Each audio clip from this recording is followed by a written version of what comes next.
Plus 243, c'est nous, madame, monsieur, vous nous suivez à travers le monde. Nous vous disons sincèrement merci pour votre fidélité. Aujourd'hui, nous sommes là encore pour faire à ce que vous soyez, bien entendu, informés de ce qui se passe là-bas à travers ces leaders. Raison pour laquelle aujourd'hui, nous avons l'honneur, madame, monsieur, de recevoir celui que nous appelons affectueusement les parrains des jeunes. Mais dans le gouvernement Mouyej, il est le ministre ayant l'intérieur et la sécurité dans ses attributions. Il s'agit là de Deoda Kapenda, à qui je dis bonjour, bonsoir et bienvenue. Bonjour, bonjour. Excellence, vous allez bien? Oui, ça va. Mais qu'est-ce que ça vous fait quand on vous appelle parrain des jeunes? Ça me remet dans mes responsabilités et dans mes affections. J'aime aussi être très proche de la jeunesse et ça me va très bien. Alors aujourd'hui, on vous prend en tant que tel, parrain des jeunes. Pourquoi vous avez voulu choisir cette option d'encadrer les jeunes, mais qu'est-ce que vous profitez? Oui, disons que ce n'était pas mon choix au départ. C'était le choix d'une sommité de mon église, l'église catholique, qui a voulu que les jeunes, catholiques d'abord, aient un parrain. Chaque fois qu'il y avait des problèmes, que les jeunes puissent en discuter avec leurs parrains. C'est comme ça que tout avait commencé. Et au fil du temps, les jeunes de Kolwezi m'ont adopté aussi comme parrain. Et c'était quand? Oh, mais cela fait plus de 10 ans maintenant. 10 ans déjà, ça vous fait avez plus de 10 ans et j'étais surpris d'être appelé parrain à Kassaji et parrain à Dilolo. Même à Kassaji, même à Dilolo. C'est sur toute l'étendue de la province de la province, exactement.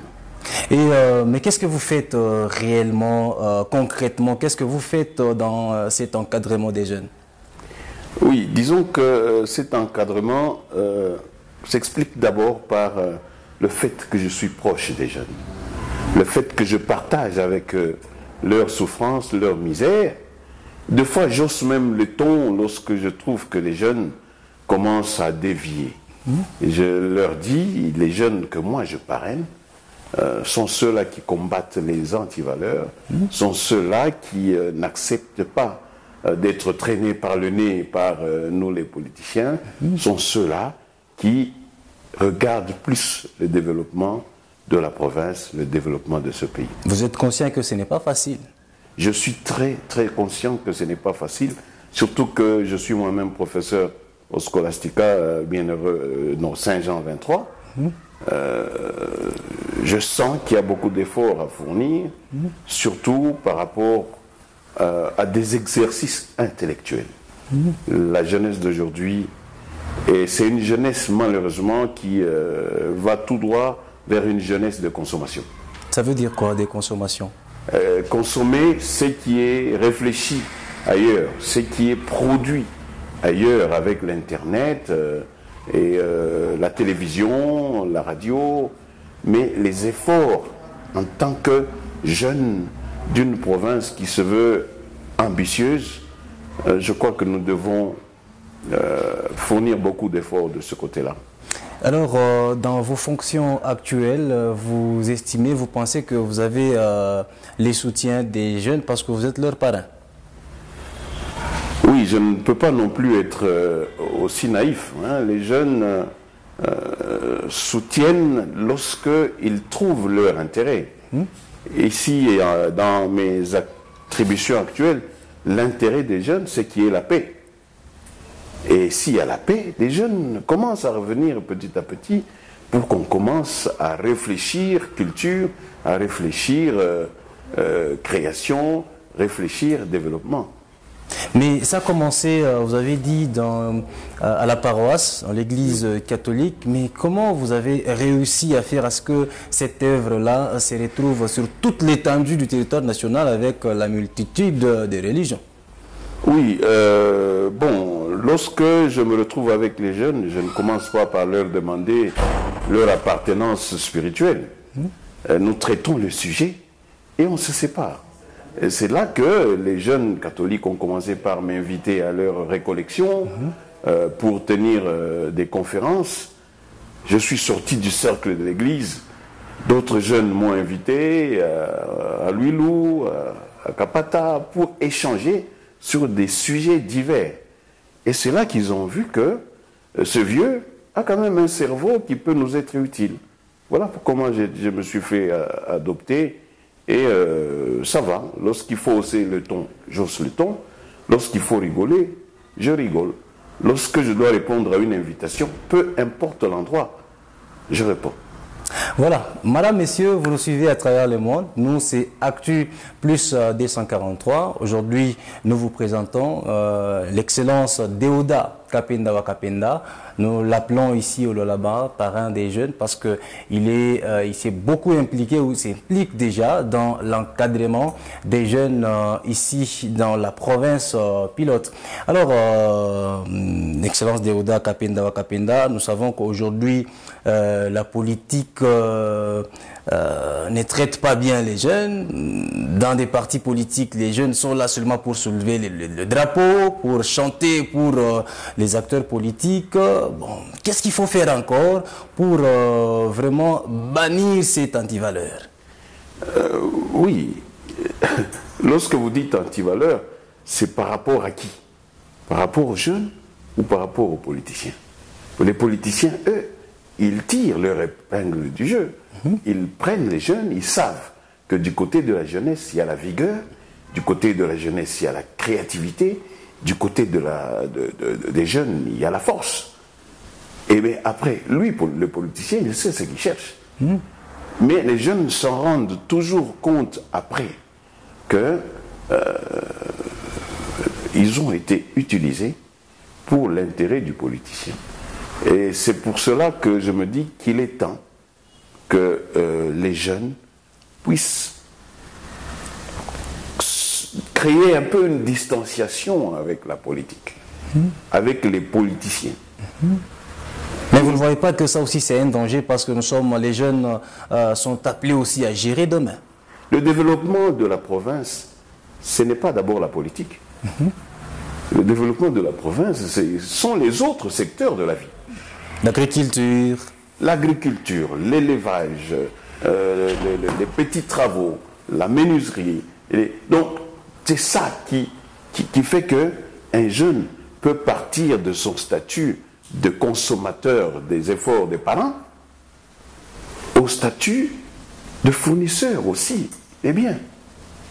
Mais si nous, à 18 ans, nous soulevons les drapeaux, à 20 ans, on continue à soulever les drapeaux, à 25 ans, on soulève les drapeaux, où est-ce qu'on va? On va se retrouver à 30 ans, on n'a pas encore eu ce qu'on cherche, parce qu'on a eu ce qu'on appelle l'évolution horizontale.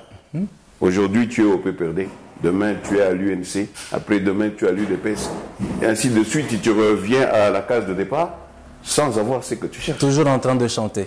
Voilà. Alors, quels sont vos projets? Parce que les activités continuent dans l'encadrement des jeunes. Qu'est-ce que vous prévoyez? Quels sont vos projets dans le cadre de l'encadrement de la jeunesse lolabèse?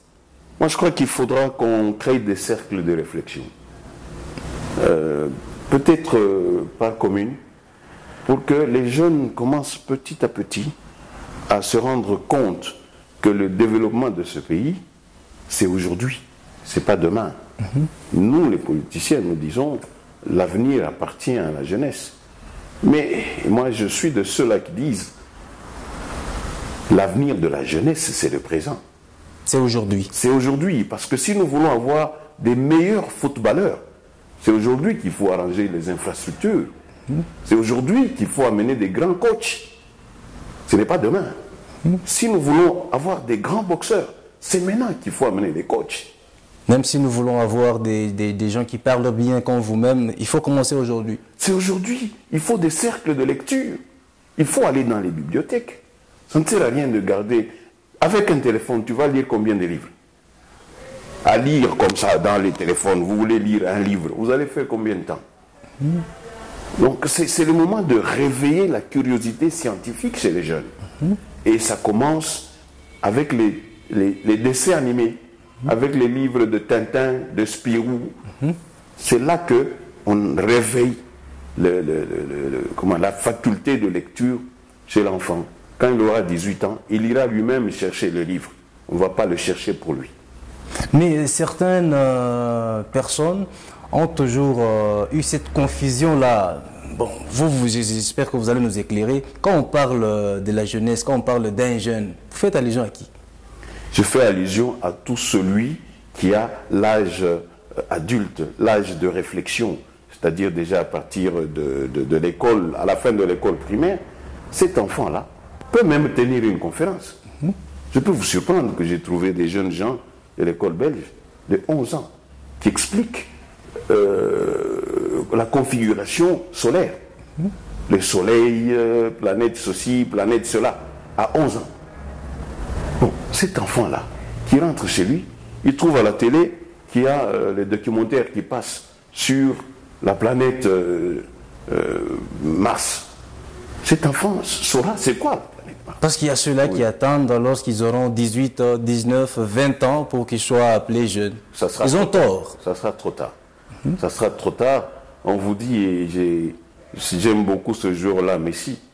Messi a commencé à se distinguer au football à l'âge de 11 ans déjà. Et aujourd'hui, pour lui, le ballon, c'est sa passion. Donc s'il n'a pas joué pendant 2 mois, il est malade. C'est toujours difficile de parler de soi-même. Je vais vous citer quelques notabilités de la province du Lualaba. Allez-y. Vous connaissez l'ambassadeur itinérant du chef de l'État sortant? Monsieur Séraphin Gouèche? Oui. Est-ce que vous connaissez Patrick Moutombo? Ce sont des jeunes avec les... Mais lorsque nous étions à l'université de Lubumbashi, nous revenions ici, à Okweli, au collège, pour tenir des conférences devant nos cadets. Mais aujourd'hui, si vous trouvez Déoda en train de tenir un discours sans papier, vous trouvez que c'est de la magie. C'est quelque chose qui a commencé il y a très longtemps. Vous ne cherchez pas les mots. Pourquoi les chercher? Parce qu'il y en a déjà. Il y en a. Il suffit seulement qu'on dise on va parler de tel événement et ça s'enchaîne. C'est parce qu'il y avait une préparation avant.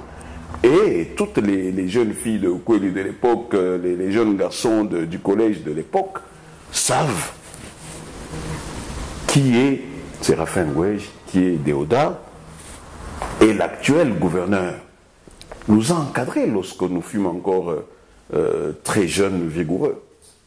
Et lui, professeur à Okweli. Donc à cette époque-là, c'était lui le parrain des jeunes. C'était lui le parrain parce qu'il était très proche de nous. Et chaque fois qu'on avait un problème, comme il était en charge de Camille, il savait où toquer pour nous trouver des facilités. Et voilà qu'aujourd'hui, il nous connaît depuis le bas âge. Donc il sait que si je donne à telle responsabilité, il est capable de me défendre. C'est pourquoi les jeunes doivent aujourd'hui montrer qu'ils sont aptes à devenir grands. Alors, jeunes, vous devez montrer que vous êtes aptes à devenir grands. C'est les mots que je retiens de celui que nous appelons affectueusement le parent des jeunes. Alors, il est avec nous ici, Emina. Vous nous suivez à travers le monde. Nous vous disons sincèrement merci pour votre fidélité. Nous, c'est Actu Plus 243. Déjà, nous tendons vers la fin de cette tranche d'émission. Mais en tout cas, en vous, j'espère, je présume qu'il y a un message très fort pour la jeunesse du Lualaba en particulier et la jeunesse du monde entier. Allez-y. Oui, le message, c'est que nous devons être réalistes, humbles, enthousiastes et curieux.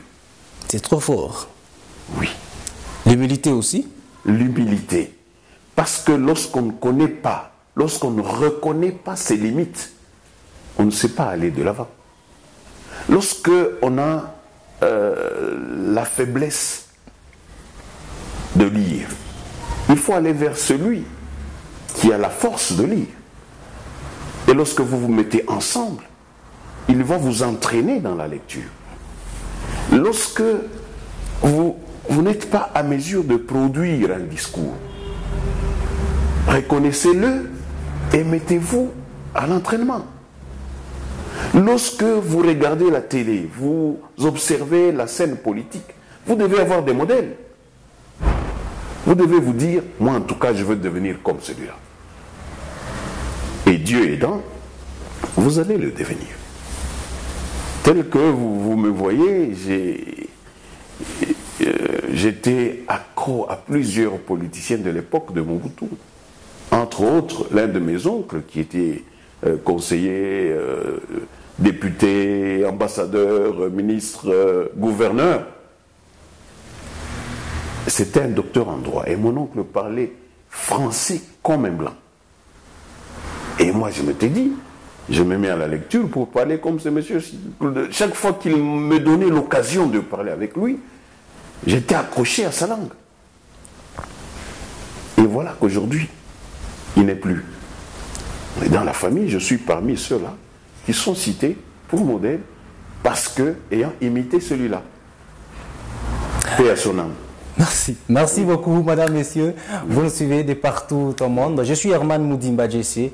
Aujourd'hui, nous avons eu l'honneur de recevoir Excellence Deoda Kapenda Wakapenda dans le gouvernement Mouyej. Il est chargé de l'intérieur et la sécurité. Alors aujourd'hui, nous l'avons pris dans sa casquette d'antan, j'appelle ça comme ça. On l'appelle affectueusement parrain des jeunes. Voilà, vous avez compris le message. Vous avez compris ce qu'il faut faire pour devenir grand demain. Alors, nous sommes arrivés pratiquement à la fin. Il ne me reste qu'à lui dire merci pour sa disponibilité. C'est moi qui vous remercie. Pour les jeunes, à moins que je me retrouve en coma, si j'ai encore la possibilité de placer un mot, n'hésitez pas à venir me voir.